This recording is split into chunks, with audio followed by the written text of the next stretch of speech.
First thing I Yeah. okay, so got it. Awesome. All right. Aloha, Sharon. Aloha, Dan the man. And aloha to all the heart surfers out there. Aloha. I hope y'all are having a wonderful, wonderful day.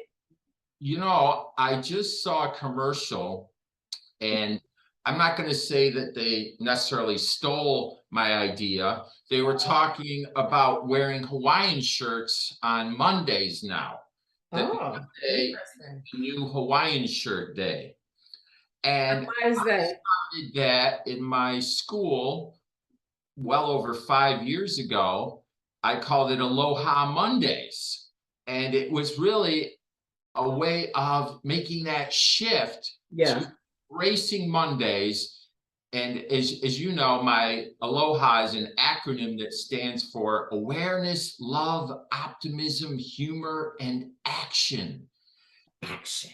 And one of the actions is how we view Mondays. It's an internal action, isn't it? It's Yes. which is action and just as valuable as any other kind of action. And that's why I share this time on Mondays together. Okay. So that's Monday, the 7th, 12 p.m.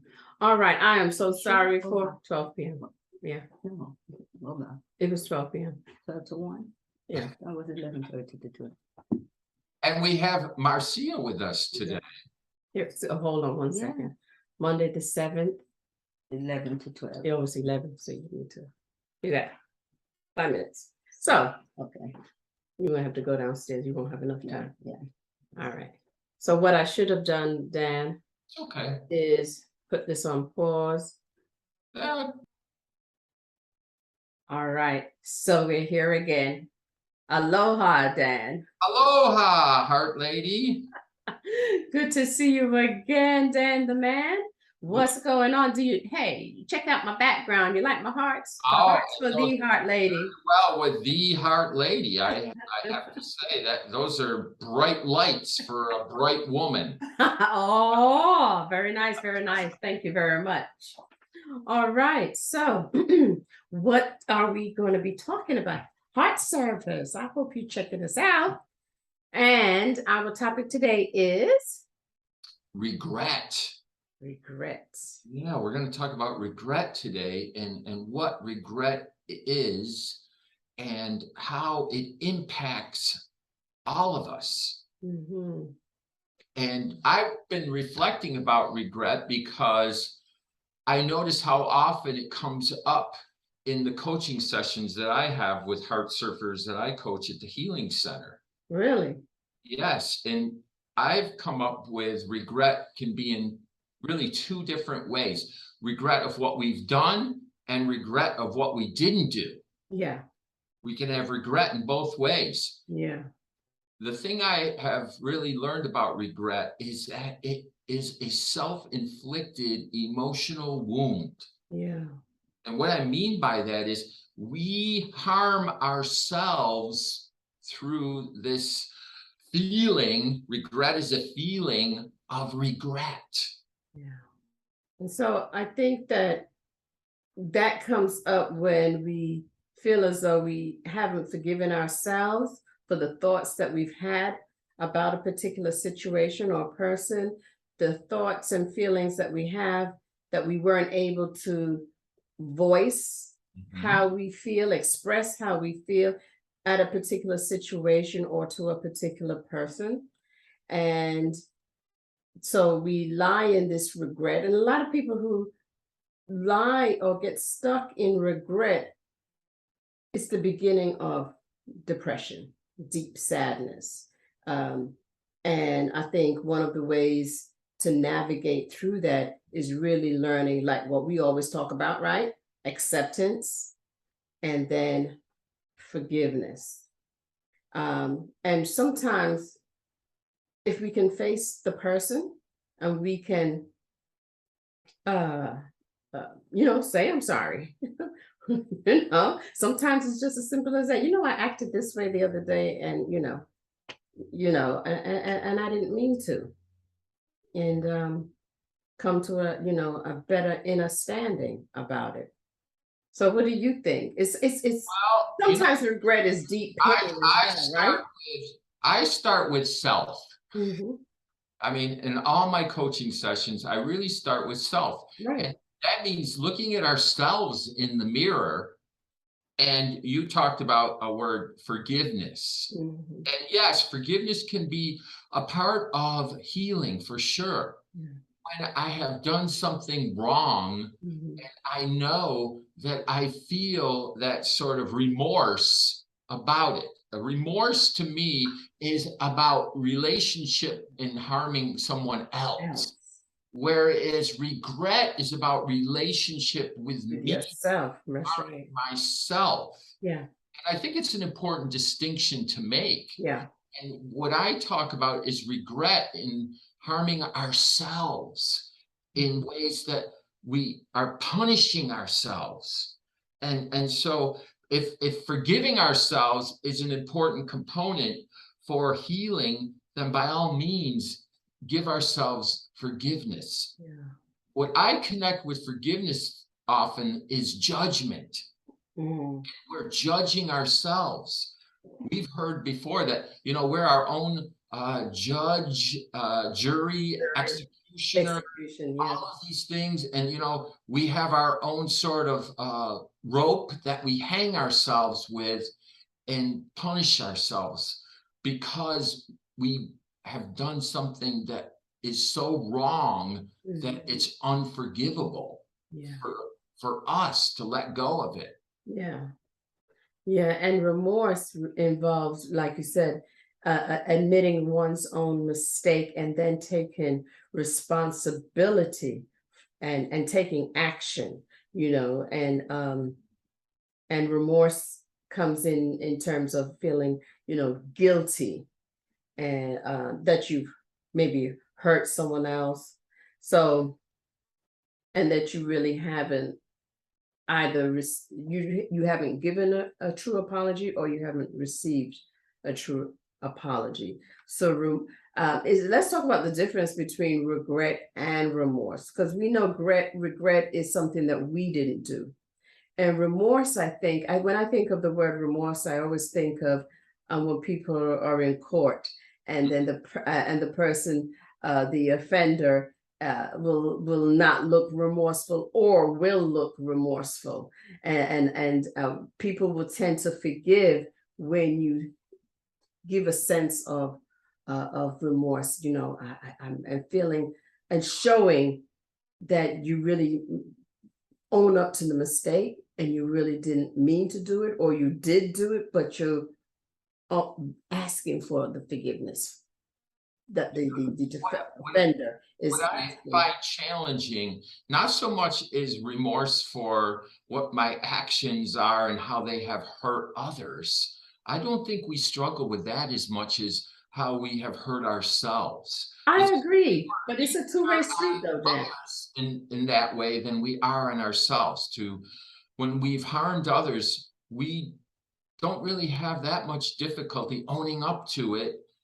Whereas when we harm ourselves, it seems to be something that we really struggle with letting go of. We seem to want to imprison ourselves for whatever we have done. So it's not so much about the challenge of accepting and being accountable for how we've harmed others. It's really about being accountable and accepting of how we've harmed ourselves. So as coaches, we bring that to light, but I think on the other hand, I think that we do hurt others, We and it do. is the guilt that we feel that we've hurt the other person. When we acknowledge that we've really hurt someone else, insulted someone, offended someone, physically hurt someone, when we acknowledge that, there is a sense of remorse, particularly when you don't get to apologize, particularly when you're not able to atone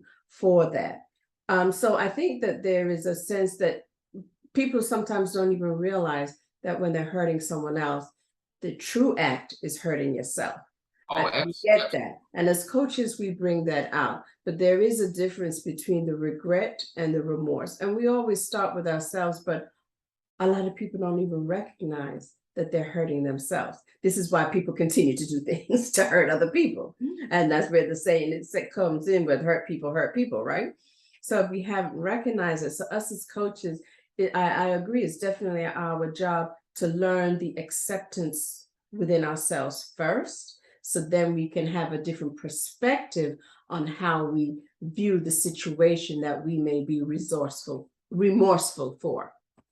Well, I'm in agreement with you, and that's why you and I know that we don't always have the same take on things, and that's a beautiful thing. That's the beautiful thing. It's important to have different ideas about healing and Yeah. how it happens. And I'm all about healing from the inside out. Yeah. And I'm going to go back to something that you said, and I'm going to just change the word love. Loving ourselves. Mhm. We don't know how to love ourselves first. Mhm. How can we have the capacity to love others? Mhm. Well, to me, it's very similar to the whole idea of forgiveness.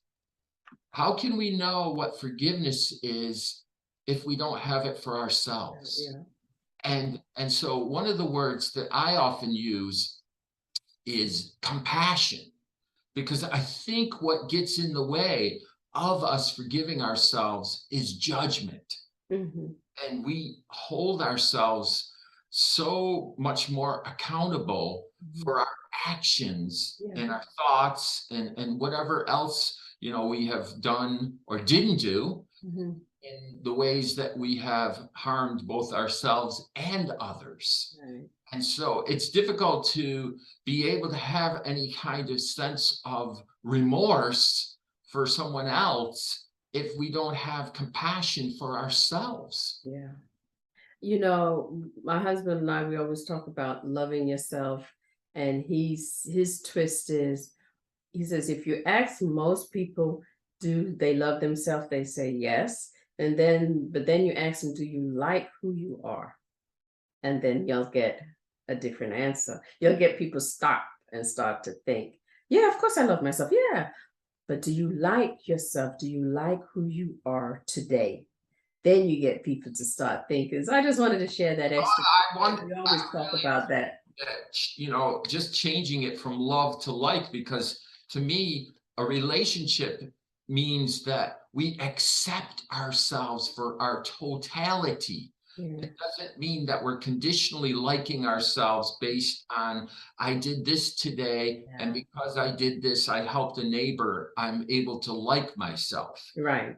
So we always set up conditions for ourselves when it comes to our relationship with who we are. Right. So that's why I am so into this whole idea of giving ourselves compassion, Yeah. which to me is another word for self-love. Yeah. Self-love is the feeling that promotes healing. When we talk about regret, the feelings that I connect to regret are some feelings that you've mentioned: guilt, blame, and shame. Yeah. And angry.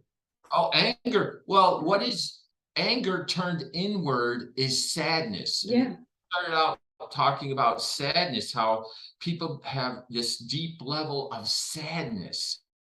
To me, sadness is really anger that we're turning inwardly. We're punishing ourselves based upon some thoughts or feelings that we have that keep us in this place of regret. Yeah, Dan, you hit two key words that I think that I'd love to do another segment on: sadness versus depression. People Mhm. use the terminology depression so loosely. Oh, I'm so depressed. Oh, I was depressed. In actuality, they were just saddened. They were just really sad. And people don't understand the phases of depression. And we're too quick to label ourselves just because we don't feel good today.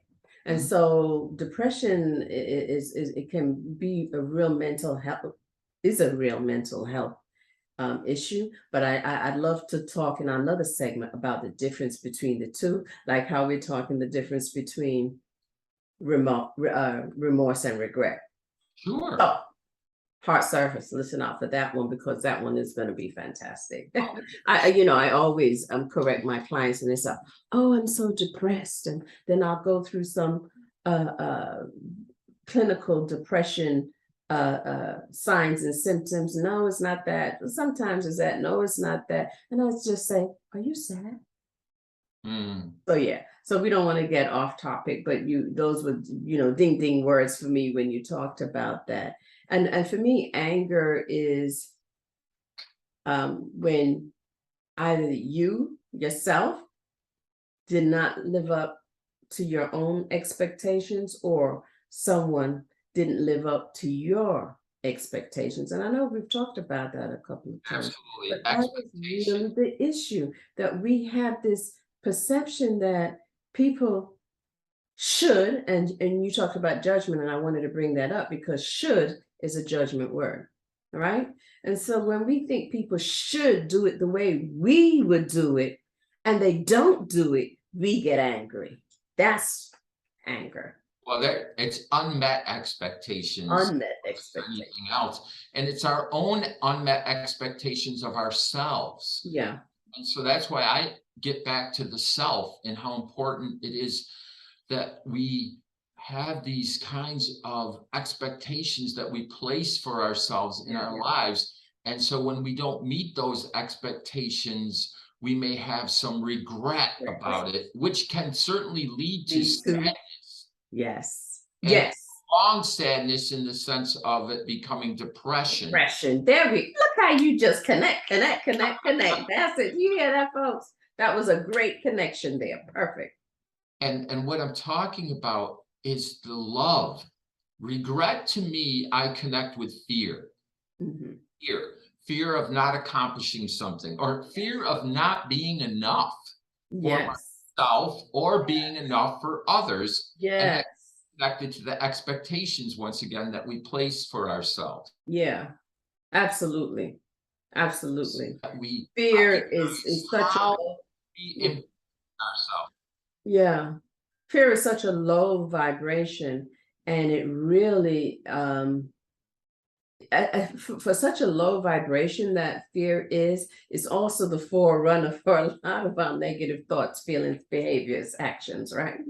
Absolutely. I mean, an exercise that I have invited heart surfers that I coach with is to make a list, and on one side put at the top of the list love, and on the other side of the sheet put fear. And then I want each heart surfer to kind of go through their own feelings that they've experienced or are experiencing in their lives, and which one do they connect it more closely to, the feeling of love or the feeling of fear. And regret, to me, definitely falls under fear, along with the guilt, the blame, and the shame. And those are feelings that we use to imprison ourselves.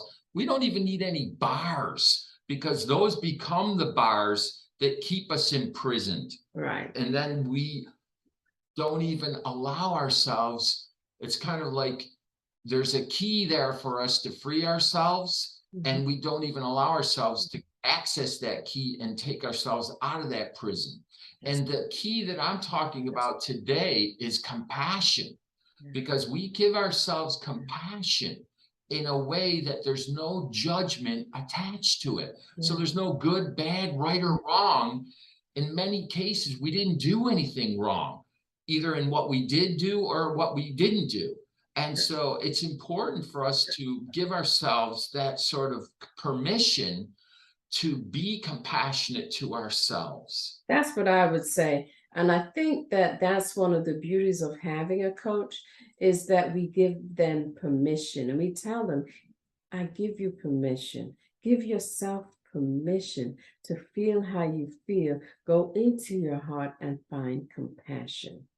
And I find that that's the very first thing that we work with, because when we learn to give ourselves compassion with some of the exercises that you do and I do, and the one that we just talked, we invite you, heart surfers, to go ahead and try that, making your list and checking it twice. I say that because it's so nice.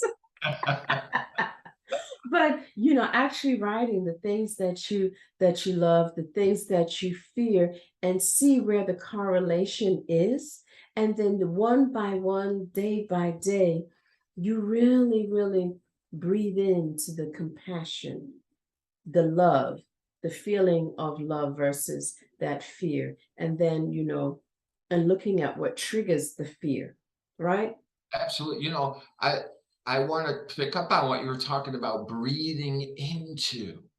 And so what I've learned is that when we're in love, when we're in a space of love, we're naturally breathing from a deeper place. Yeah.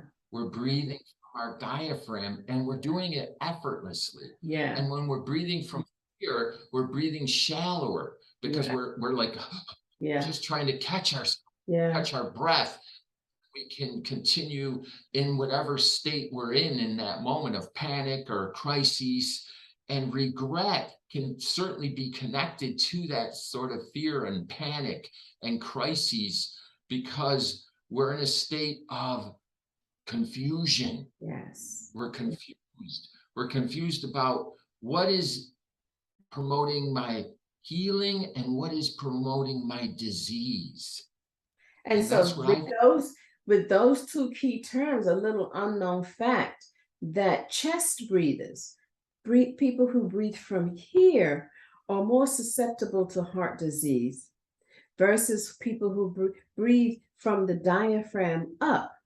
And when you're, like you said, when we chest breathers are easy to are easy to go into anxiety, are easy to be stimulated and excited, you're here. But when you breathe from your diaphragm, from your abdomen up, you get the clarity that you were talking about. It helps to relax you. It puts you in connection of what's happening now. So you're in your mind, you're in your mindfulness, you're in your true consciousness. And that is where you can stop and feel the compassion rising up. So, the breath, when you always hear people take a breath, people really don't understand the true significance of just taking that breath, because when you take that deep breath from the abdomen, you are shifting the energy. There you go.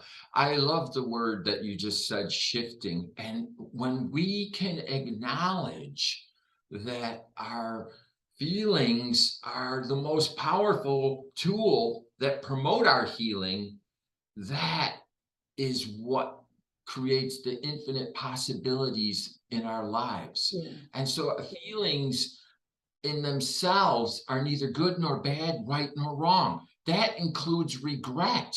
Acknowledging regret is important, because then I can lift myself from the regret. Yeah. I don't have to stay in that place of fear and regret. I can empower myself through that breathing, through that willingness to unlock what I've been keeping closed out of a sense of guilt or shame or blame, and let those feelings be released so that I can breathe more fully. It's so Process. it's interesting because I had a client, no, it was a student 2 weeks ago, and I'm teaching this introduction to hypnotherapy. And so somehow the word regret came in, because I always have a little conversation before class starts and while we're waiting for some latecomers. And so she says, well, one thing I've learned is I don't regret. And I don't regret. And she was so adamant about she didn't regret. And I was like looking at her body language, and I'm like, are you sure you released that? I don't regret. I'll never. And I'm like, okay. So she realized at the end of the class, she says, I feel like I have some work to do, because it looks like I haven't really. I said, because you put your whole body in stating that you don't have any regrets, with a sternness, not with compassion and love for yourself. And then so it stimulated a real good conversation about regret. So I just thought about that now. Well, absolutely. I mean, I know I've done that myself. Whenever we say something, I don't do that, Yeah. all we have to do is take out the don't, because do. we do it. And when we can acknowledge that we do it, that's actually how we free ourselves. Yeah. In the denial of it, Yeah. that's how we stay imprisoned by it. Yeah. So again, it kind of comes back to the whole idea of being vulnerable to ourselves and acknowledging who we are is so important, because liking ourselves doesn't mean that we necessarily like everything that we do or That's all right. of our thoughts or all of our actions. Yeah. It's to me more like we accept ourselves. That includes both the flaws of who we are and the perfection of who we are. I love and accept myself anyway. I'm getting better and better every day in every way. There you So, go. hot surfers, we'd love to hear how your feelings about regret and remorse. And we invite you to take a nice deep breath. Let's take a deep breath together, Dan. Let's breathe it out. Come on now. Here we go. Big breath in. All right, let's go. Ready? And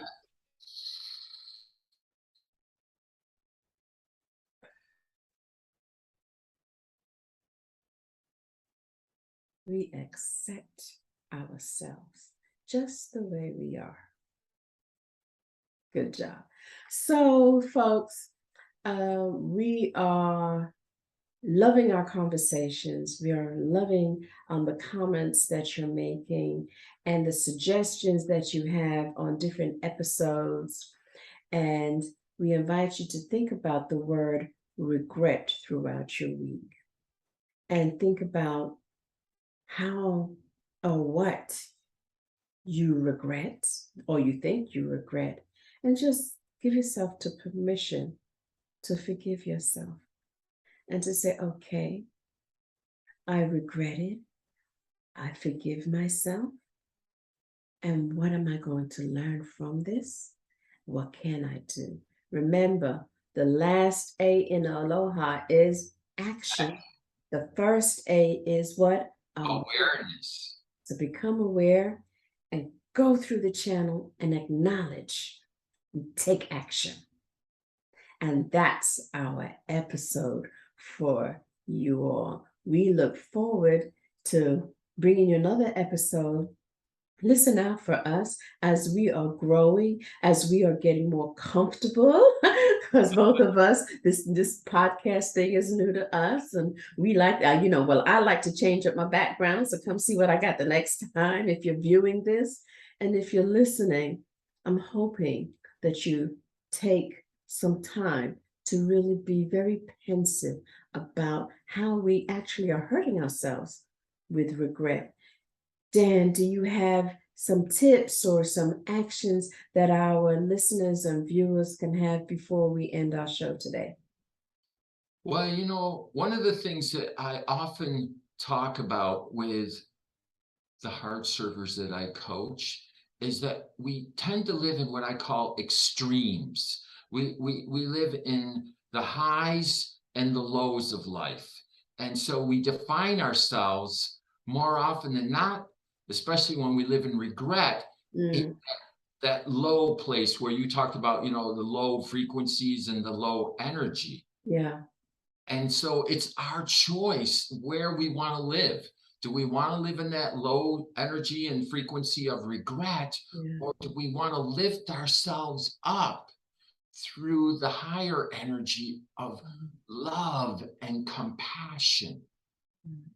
And so one of the things that I wanted to invite surfers, hard surfers, to employ is, in addition to breathing, is being childlike and curious about all of the feelings that we are experiencing throughout our day, and to give ourselves permission at times in that childlike spirit to laugh, and to laugh in a way that's childlike without any sense of judgment. And so I would invite you, as you invited me earlier, Sharon, to breathe with this childlike spirit and laughter.